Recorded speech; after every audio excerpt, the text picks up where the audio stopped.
Assalomu alaykum. Har bir inson ortda qolayotgan har bir soniyani tarixda o'chmas iz qoldirishi uchun mendan nima qolyapti degan savolni o'ziga berish kerak va bu savolga javob ham bo'lishi kerak. Buni misolida biz inson manfaatlari yo'lida xizmat qilish uchun insonlarga ilm berish, insonlar manfaati yo'lida bog'lar yaratish, insonlar manfaati yo'lida binolar qurish, ko'priklar qurish va yaxshiliklar qilish.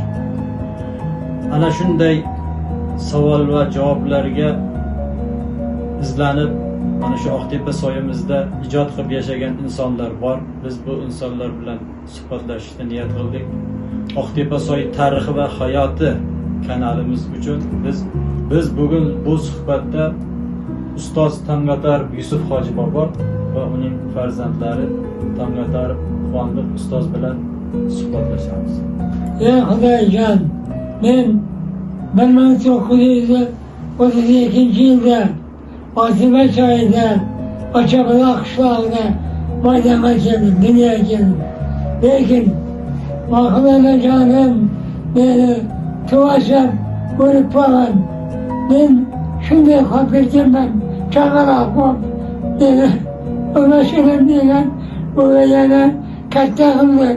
Afarinlar aytaman, rahmatlar aytaman, ikkalasiga jannatdan joy bersin, ikkalasiga degan.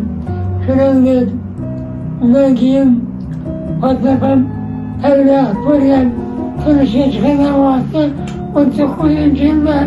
19 yoshida opasi yetib ketdi. Undan keyin benim kaynaştığım ağlakan armiyaya gitkendim. Armiyadan keyin köydeki halatını ko'rib, halatını ko'rib, annemin ayağını ezildi. O'lmagan, onam o'lgan bo'lsa, otam o'lgan bo'lsa, singlim nima yo'q. Ukajonimni yeb tashlab ketdi. Baramni yezildi. Shu samitda ular bo'lib qoldi. Oqtepa bo'lib qoldi. Ana shunday hayotda qolib ketdim.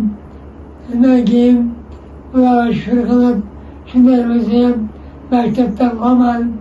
Maktabga boraverdim, kelaverdim. Hurmatli telekanalimizning a'zolari, Oqtepa soy xalqi, yurtdoshlar, og'ayin qarindoshlar, aytib berganlarni yodimda borlarini aytib berishga harakat qilamiz, birga yozishga. Demak, otam 1959-yilda Samarqand davlat universitetining filologiya fakultetini, ona tili adabiyot filologiya fakultetini tugalab, muvaffaqiyatli yakunlagan do'stlari bilan xayrlashib, yurtimizga qaytib keldi. Ona vatanimizga, mana shu yurtimizga Oqtepa soyga qaytib keladi. Oqtepa soy. Xuddi shunday soyimizga qaytib keladi. Qaytib kelgandan keyin dastlabki ish faoliyatini o'zi shu 9-maktabdan boshlaydi. 9-maktabda bir necha yil ishlagandan keyin dastlab o'tib beradi. Shogirdlari Samarqand davlat universiteti institutida domlov ishlar. Undan keyin 12-maktabga ishga qo'yilgan, 12-maktabga o'tgan ishga, 12-maktabda bir necha yillar ishlagan. Mana shu 12-maktabda kimlar bilan ishlagan o'sha otam Sodiyev Qo'shqo aka bilan, Sodiyev Mannat domlamiz bilan, ustozimiz bilan, Ibrahim ustozimiz bilan yillarda eng faoliyati gullab yashnab, yangi xizmatlar bo'lgan talabalik yillaridan keyingi davlat dastlabki yillari g'ayrat shijoat bilan ishlagan, o'quvchilar direktor o'rinbosari vazifasida ishlagan, sinf rahbaridan keyin qarasaki, Ochabuloqning to'ridan o'ylab ko'ring, ko'chasi tagidan qariyb bir 8 kilometrga bolalar piyoda boradi maktabga. Mana shularni inobatga olib, 1964-yilda 11-sonli umumta'lim maktabini ochadi. 8 yillik qilib ochadi. 7 yillik bo'ladi o'sha vaqtda, 8 yillik shu atrofda ochiladi maktab.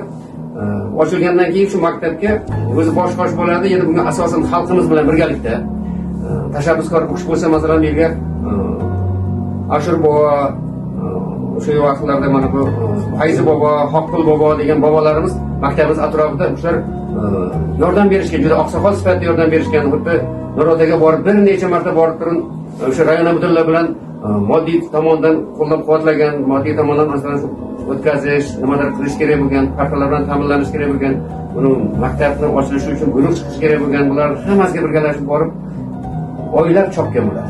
Natijada xalqimiz birgalikda ko'pchiliklashib g'isht terib hashar bilan shu maktabni quradi. Shu yillar davomida otam maktabga demak dastlab shu To'labosidagi Soqulov domlani olib kelgan, Soqulov degan domlamiz bo'lgan, shu kelgan ustoz bo'lib kelgan, shu olib kelib rahbarlik qilgan ancha yillar. Undan keyin otamga o'tgan rahbarlik. Endi o'sha maktabni qurish o'sha vaqtlar mashaqqat. Hozir ko'ra qanchalik qiyinchilik bilan, juda katta hashar bilan qilgan. El shunchalik bel bog'lab kirishib degan, shu maktabni bitirib, undan keyin ichga shu o'sha sovxoz orqali Svetlov sovxozi, shu Svetlov sovxozining buxgalteriyasidan raislar bilan kelishib, stol-ustullar bilan ta'minlash masalalari bor. Ishxonaga qaragan shu, ishxona tomoniga qaragan. Hammasini olib joylashtirib, dastlabki bolalarni kiritgan. Dastlabki bolalar shundan boshlangan.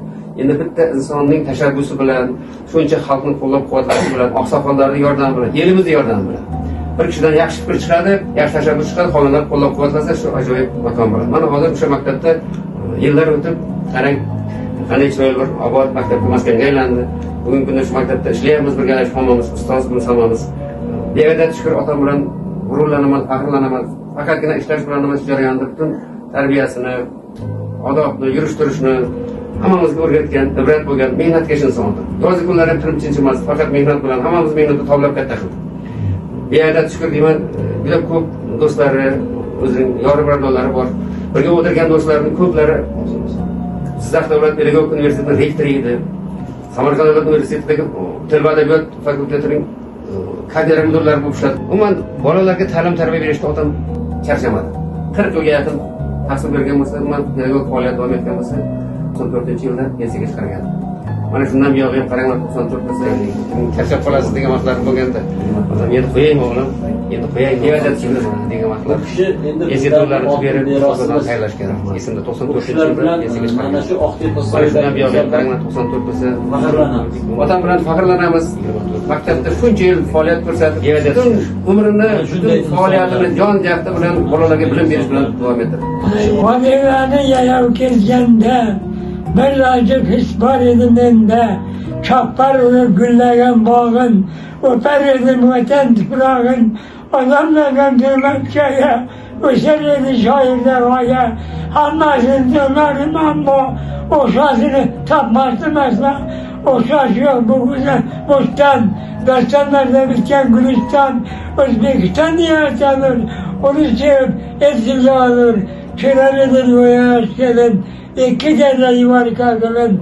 Dolu sağlar sıralı başıdan. Bu vadiler yaşlar karşıdan.